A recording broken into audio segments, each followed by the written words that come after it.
Salut à tous et bienvenue dans cette nouvelle vidéo. Mes dernières lectures. Donc j'ai terminé 6 livres, je sais pas compter, 5 livres seulement. Mais vas-y, je vais faire cette vidéo et j'ai commencé 2 livres. Donc voilà. Alors, bon, c'est pas du tout dans l'ordre dans lequel je les ai lus, mais je vais les prendre dans l'ordre qui me viennent. La voleuse de secrets. En vrai, là, en ce moment, j'essaye d'un peu de vider ma palle. Je dis ça, j'ai 10 livres dans ma palle. Hein. C'est pas non plus la mer à boire, mais j'aimerais repartir sur des bases avec plus de palle du tout. Voilà, tout simplement. Donc j'ai lu La voleuse du secret. En soi je l'avais commencé avant de partir au Canada, mais je voulais pas emmener mes 2 livres au Canada parce que j'avais pas la place de tout prendre, donc j'ai fait le choix de pas prendre 2 livres et 2 livres et de lire sur mon téléphone. Donc je l'ai juste abandonné parce que voilà, je sais pas, j'étais arrivée à un moment où j'avais qui m'a gênée, je l'ai arrêté, j'ai juste pas repris.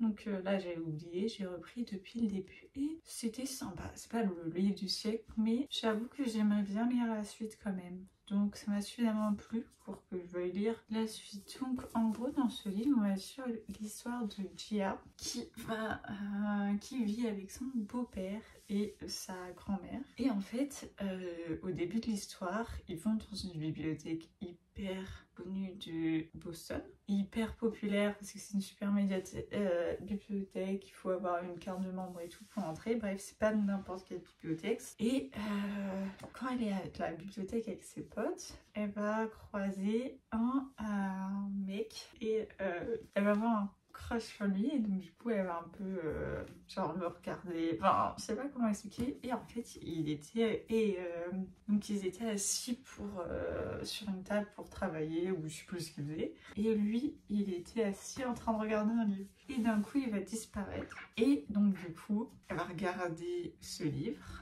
Et par hasard, sans faire exprès, elle va se retrouver dans un univers magique. Enfin non, je sais pas trop comment on les appelle. Bref, je sais plus trop. Bref, et elle va du coup rentrer dans... Elle va découvrir du coup un monde... Je sais pas comment décrire ce monde. Oh, c'est super... Voilà, elle va découvrir que c'est pas juste une humaine, qu'elle a des pouvoirs. Et donc du coup, elle va en découvrir plus sur sa mère et son père. Et voilà, je vais pas dire d'autres trucs parce que je les spoil, donc voilà. Le mieux c'est que je lise le résumé. En fait, on voit le reflet de mes lunettes, mais j'en ai besoin... Bon, c'est pas grave, on va les relever. Parce que c'est trop moche ce reflet dans mes lunettes. Parce que j'ai la fenêtre littéralement devant moi. Mais t'es dit que cet endroit serait bien pour filmer cette vidéo. De base, je voulais tourner devant ma bibliothèque, mais c'était moche. Parce qu'elle est trop basse. Et l'autre, elle est trop haute. Bref, voilà, bref.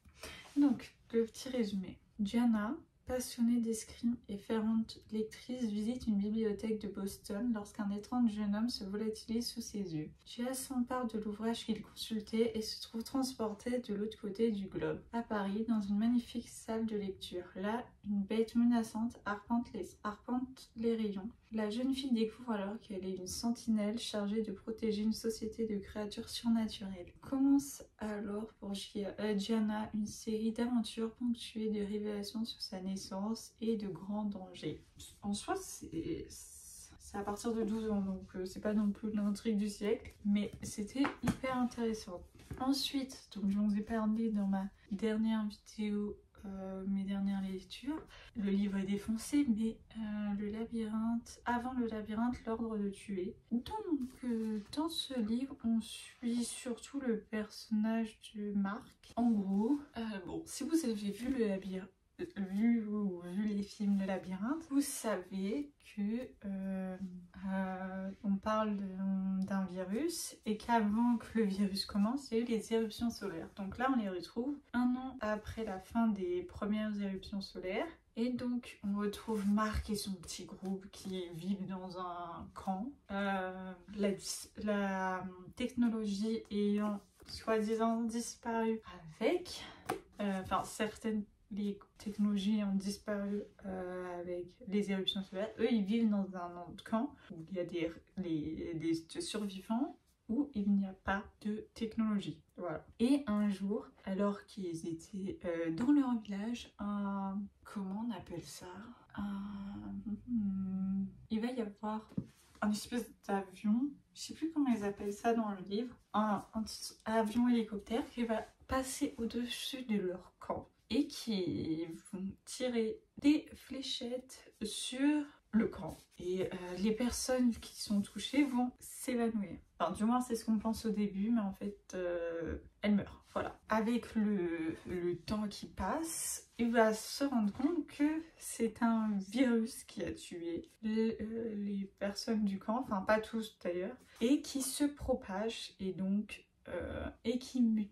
On va les suivre en train d'essayer de trouver d'où vient ce virus, pourquoi ces personnes sont venues et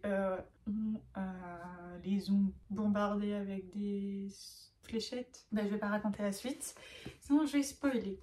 Donc, 13 ans avant que Thomas entre dans le labyrinthe, une éruption solaire touche la Terre. Mark et Trina survivent à cette catastrophe, mais une autre épreuve les attend. Une étrange épidémie se répand aux États-Unis, frappant de folie ceux qu'elle atteint. C'est l'existence de l'espèce humaine qui est désormais menacée. Convaincus qu'il existe un remède, Mark et Trina vont tout faire pour le trouver, s'ils parviennent à rester en vie, car dans le monde dévasté, certains préfèrent tuer pour que personne découvre la vérité. Franchement, j'ai trop envie de lire les autres spin-offs maintenant que j'ai lu celui-là. Mais d'ailleurs, quand j'ai acheté un autre livre, parce que bon, je suis Vilma Pâle, mais ça m'empêche pas d'acheter de temps en temps quelques livres.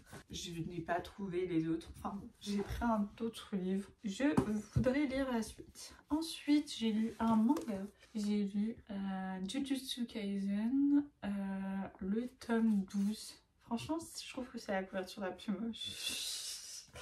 Bref, je sais pas. Qu'est-ce que je peux dire de... En fait, je sais pas quoi dire sans spoil tout. Mais écoutez, je vais spoil et puis voilà, c'est pas grave. Ça, c'est ce qui se passe à la fin de la saison 2 de Jujutsu Kaisen. On en est au moment où... Bon, je sais pas comment en parler dans le tome 12 en fait. C'est pour ça que... Mais j'ai trop envie de lire la suite. Mais oui, comment parler d'un tome 12 sans pas tout spoil et donc du tout ne pas vous donner envie de lire. Mais bon... je vais vous spoiler. Contre toute attente, Satoru Gojo, le plus puissant des exorcistes, a été scellé. Son emprisonnement dans la lisière du supplice pourrait bien marquer l'avènement d'un nouvel âge d'or pour les fléaux qui n'attendent plus que le retour de leur roi. Pour les exorcistes présents à Shibuya, la priorité absolue est donc de libérer Satoru à n'importe quel prix. Malheureusement, les adversaires qui se dressent sur leur chemin sont particulièrement redoutables et leur font perdre un temps précieux. Yuji part alors seul à la rescousse de son professeur. Monstre assoiffé de sang, combat épique et magique surpuissant, découvrez la nouvelle bombe Dark Fantasy. Au cœur d'une lutte millénaire entre exorcistes et démons, comment garder son humanité alors même que le mal se tapit au plus profond de soi. J'ai adoré et je vais évidemment lire la suite. Alors ensuite, un livre qui a été très populaire à un moment sur TikTok, dont j'ai entendu beaucoup parler et dont j'avais envie de lire, surtout parce que ma soeur l'avait dans sa bibliothèque, Insomnia. En fait, il est surtout très beau. Malheureusement, les douleurs partent un peu. Que dire sur ce livre? En soi, moi, je voulais juste lire une enfant. J'ai vu tous les avis négatifs. Au début, j'ai vu quelques avis positifs. Puis j'ai vu des avis négatifs. Puis j'ai vu un avis positif d'une YouTubeuse, TikTokeuse. Bon, elle en a parlé sur YouTube, en tout cas. Mais de base, je la connais de TikTok. Donc de base, elle est TikTokeuse. C'est celle qui a écrit le livre From the Ashes. Bref, elle a donné son avis sur ce livre. Et genre, quand elle parle de livre, en général, si elle donne un avis positif et que c'est un livre que j'ai envie de lire, je sais que je vais bien aimer quoi. Genre, je sais que je peux me fier à ses goûts pour mes lectures. Donc on a dit qu'elle avait aimé ce livre, mais qu'il fallait pas s'attendre à un truc de fou en le lisant. Je me suis dit, ok, tu t'attends à rien et tu lis. Et bon, moi je voulais juste faire une petite romance. Ben c'est ce que j'ai fait. Et franchement c'est sympa. Le côté Dark Academia j'ai bien aimé. Le seul truc c'est que les secrets c'est pas des trucs de ouf. Genre vraiment genre j'ai l'impression que c'est ça en fait, tu t'attends à un truc de ouf. Alors que non. Genre plus ça avançait, plus je me dis vous en faites trop. En fait, il y a trop d'éléments qui disent ouais, le secret, il est incroyable. Alors que non. D'un côté, j'ai envie de lire la suite, mais d'un autre, je sais que au final, genre, ça va pas être des secrets de ouf, quoi. Genre, je peux pas dire ce que c'est, mais au final, du coup, tu dis, mais qu'est-ce qu'ils ont fait chaque personnage pour vouloir absolument que leur secret soit secret. Et bon, d'ailleurs, c'est d'autres secrets qu'on devra apprendre dans le tome 2. Et moi, j'étais en mode, bah, vu au début, le secret, tu vois, de Heather, ça avait l'air intéressant, tu vois. Et puis, plus j'y ai pensé, puis je me dis, mais en fait, les secrets, ils ont pas l'air si dingue que ça. Et donc, du coup, bah, finalement, est-ce que ça va être très intéressant de connaître l'histoire de Heather et j'ai oublié le nom du mec, c'est génial. Je doute un peu, mais je sais pas quoi dire de plus. Sur ce livre, en soi, c'est bien, mais sans plus, quoi. Donc on suit l'histoire de Skyler qui va arriver à Oxford pour l'université. Elle vivait à San Diego avant avec ses frères et ses parents. Elle a 2 grands frères. Elle a décidé de venir à Oxford et elle va faire la rencontre d'Heather qui est sa colocataire et elle va aussi faire une rencontre inattendue. En gros, elle faisait une insomnie et elle s'est promenée dans l'université et c'est là qu'elle va tomber sur des membres Enfin, elle va tomber sur quelque chose qu'elle n'est pas censée voir et donc du coup, elle va... J'oublie mes mots aussi. Elle va se retrouver mêlée au monde des sociétés secrètes d'Oxford. Enfin bon, voilà. Et donc, bah, je vais pas en dire plus. Parce que sinon, je risque de spoil. Mais voilà, en soi, c'est sympa. Mais du coup, cette histoire de société secrète, c'est sympathique. Mais du coup, tu t'attends à ce qu'ils aient fait des trucs de ouf. Parce qu'ils font partie d'une société secrète. Que nenni, non. Non, non, non, non, non. En soi, pas si ouf que ça, genre vraiment, à un moment, ils donnent quand même vachement d'indices au fur et à mesure. Genre, ah, un indice par-ci, un indice par-là. Et à la fin, enfin, genre, le secret de Stan, qu'on est censé être choqué et tout ça, parce que c'est un truc de ouf, on le devine. Franchement, je le savais avant de le lire. J'avais deviné. Genre, c'est tellement pas un truc de... Bon, j'avais pas les détails du truc, mais l'élément principal, je l'avais clairement deviné. Non, en soi, j'ai bien aimé. Faut pas s'attendre à un truc de ouf. Et voilà. Ensuite, je voulais le résumer. Lorsque Skyler fait sa rentrée sur le mythique campus d'Oxford, elle aspire à débuter une nouvelle vie, pleine de promesses loin à sa famille menaçante. Guidée par sa soif de découverte, elle ne tarde pas à se rendre compte que son campus cache bien plus de secrets qu'il n'y paraît, et qu'il n'est pas bon de chercher à les percer. Sa rencontre nocturne avec un homme mystérieux dont l'identité est dissimulée sous un masque de squelette la plonge dans l'univers où la société secrète domine entre élitisme et opulence. Dès lors qu'elle croise le regard bleu d'acier de cet étudiant, il est impossible de faire machine arrière. Qui est-il et pourquoi a-t-elle l'impression que ce n'est pas la première fois qu'elle croise sa route? Franchement, c'est sympa. C'est pas un truc de ouf, mais c'est sympa. Ensuite, j'ai lu un livre. En fait, moi, je n'ai plus, mais j'avais des livres. Mais ça devait faire, en fait, je ne sais pas combien de temps il y a dans cette bibliothèque. Ce livre est censé être lu maximum. Déjà, quand t'as 12 ans, je trouve que c'est un peu tard pour le lire. Mais vas-y, je l'ai lu parce que je voulais le sortir dans ma palle. C'est littéralement un livre pour enfants. Je ne saurais même pas comment expliquer ce livre. En plus, ça se passe en quelques jours. En gros, on suit un mec qui s'appelle... Comment il s'appelle? Je ne sais pas. Il n'y a même pas de résumé de ce livre. Il s'appelle... Mais regardez, c'est écrit tellement gros. Genre là, on dirait que c'est un énorme livre. Il est presque aussi gros qu'Insomnia. Il y a même pas 200 pages dans ce livre. Non, j'ai rien dit en fait. Il y a 250 pages, mais il est super beau. C'est super. Les pages, elles sont super épaisses. Bref. Bon, et il y a quelques images. Bref, c'est vraiment un livre pour enfants, donc voilà. Genre, genre, il y a vraiment écrit dans le livre, si vous aussi vous fêtez vos 12 ans, je sais pas, en train de retard quand même. Ça fait plus de 10 ans que j'ai fêté mes 12 ans. À moins que c'est 13 ans qui fête. Je sais plus, non, je crois que c'est 13 ans. Bon, ça fait 10 ans que j'ai fêté mes 13 ans. Ah mais oui, je suis bête, son nom est écrit là, Lemony Snicket, on suit lui. En gros, là, il a été embauché avec son mentor pour récupérer une statuette volée. Et voilà, je sais pas quoi dire, ça part dans tous les sens, mais on voit que des enfants hein, de 13 ans. Voilà, en mode à cet âge-là, on travaille, bref, voilà. Si vous avez des petits enfants, pourquoi pas. Enfin, quand je dis petits, bref, des enfants petits, quoi. Bon, ok. Sinon, je ne vois pas l'intérêt. Je ne vais pas faire plus de résumé. Il n'y en a même pas écrit hein, sur le livre. Donc bon, je l'ai lu parce que je m'étais dit qu'il fallait que je lise, mais j'aurais pu m'en passer. Je l'ai lu en une journée. Hein. D'ailleurs, il y a le tome 2 que je vais lire aussi. Pas la suite parce que je l'ai pas et je vais pas montrer la suite parce qu'il est dans ma palle en fait. Et au début, je me suis dit, vas-y, je vais lire les deux à la suite. Sauf que je l'ai fini vendredi et samedi, je vais prendre le train. Non, hors de question que je prenne ça dans le train. Ça m'aurait pas suffi, donc j'ai lu autre chose. Maintenant, on va commencer avec, du coup, ma pile de livres que j'ai commencé. Ma pile, genre, en mode j'en ai 10. Non, j'en ai 2. Alors, le premier, du coup, j'ai tous les deux commencé samedi. Alors, je tourne, on est lundi. Alors, c'est ce livre-là qui était dans ma palle.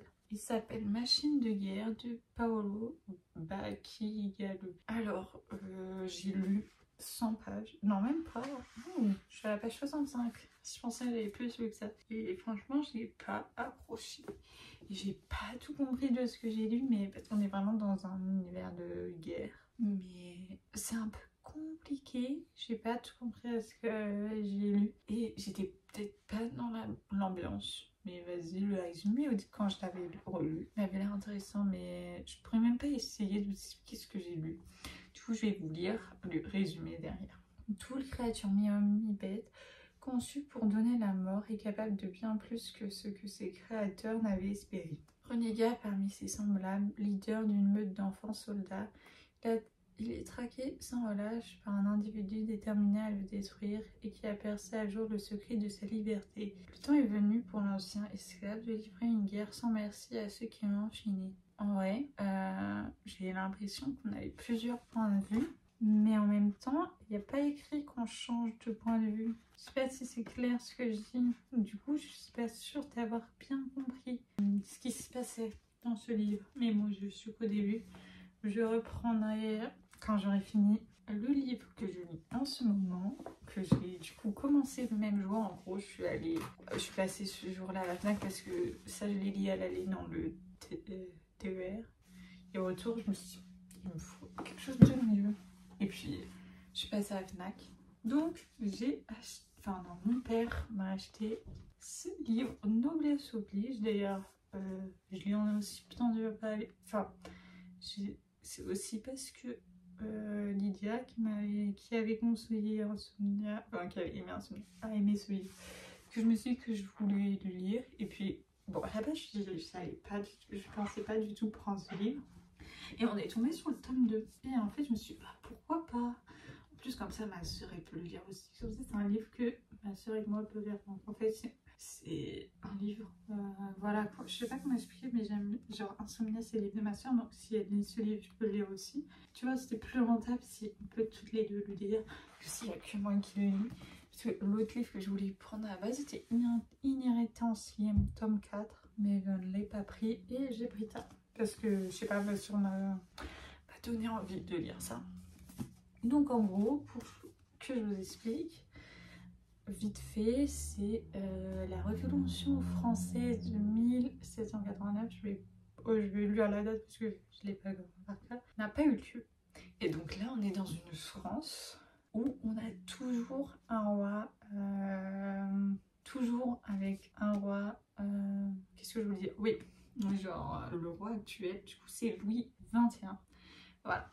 Et donc, pour faire en sorte que la société, le peuple, pardon, accepte qu'il y ait toujours un roi, ce qu'ils ont fait, c'est qu'ils ont créé une télé-réalité où les jeunes de la société, les gens des ducs et tout ça, je sais pas du tout comment on les appelle, bref, les personnes haut placées comme ça, et bah, ils vont participer à la télé-réalité pour trouver leur épouse. Voilà. Et donc là, on suit Gabrielle, qui, elle, est secrètement anti-royaliste. En gros, bon, ça, c'est pas un spoil puisqu'on le sait dès le début, mais elle reproche à la famille royale et aux personnes de la noblesse, voilà, c'est le mot que je cherchais, en fait, c'est ça, c'est les personnes de la noblesse qui cherchent à trouver leur femme là-dedans. Après, si je viens comme ça, c'est que les hommes de la noblesse. Et donc, du coup, je sais pas. Oui, bref. Alors, et donc, du coup, elle a l'impression qu'en fait, en gros, ils font rien pour aider le peuple de la basse société dont elle fait partie. Voilà. Et elle, au départ, elle est avant. Et donc, elle va être appelée à participer à la prochaine saison de Noblesse Oblige. Et en plus de ça, elle a 17 ans, je crois. Bref. Et donc, en gros, ils sont, je sais pas combien, à être appelés. Et donc, ils ont le choix entre plusieurs prétendants. Enfin, c'est plutôt les prétendants qui ont le choix entre plusieurs femmes. Et donc, soit elles se marient à la fin de Noblesse Oblige avec une des personnes de la noblesse, soit elles finissent au couvent. Et donc, elle, qui est secrètement anti-royaliste, elle fait partie du... On va les appeler les rebelles, je sais pas trop comment les appeler autrement. Et donc, du coup, elle va profiter d'être choisie pour faire partie de cette série télé-réalité, pardon, pour espionner et apprendre des choses sur... la noblesse, voilà, au compte des anti-royalistes. Bon, là où j'en suis, elle n'a pas découvert grand-chose. Elle a juste des soupçons, mais vite fait, quoi. Elle a juste pu voir que l'émission est truquée. Enfin bon, c'est pas un secret, on le voit aujourd'hui que la télé-réalité, c'est pas réellement la réalité. Donc on s'en doute un peu que c'est pareil dans un livre, enfin dans ce livre. Franchement, ça a l'air hyper bien. Pour l'instant, j'ai quand même lu 142 pages.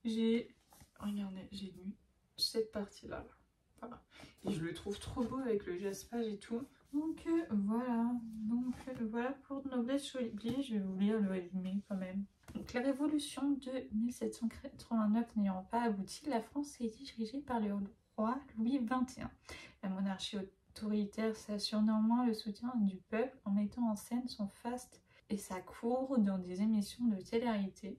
Noblesse Oblige est la plus regardée d'entre elles. On y suit chaque année une poignée de jeunes roturières élues à qui on offre une chance de rencontrer des grands héritiers et de faire un mariage avantageux. Gabrielle, secrètement anti-royaliste, apprend qu'elle fait partie des candidates. C'est l'occasion rêvée d'infiltrer la monarchie et de dénoncer ce qui se cache sous le vernis de la cour.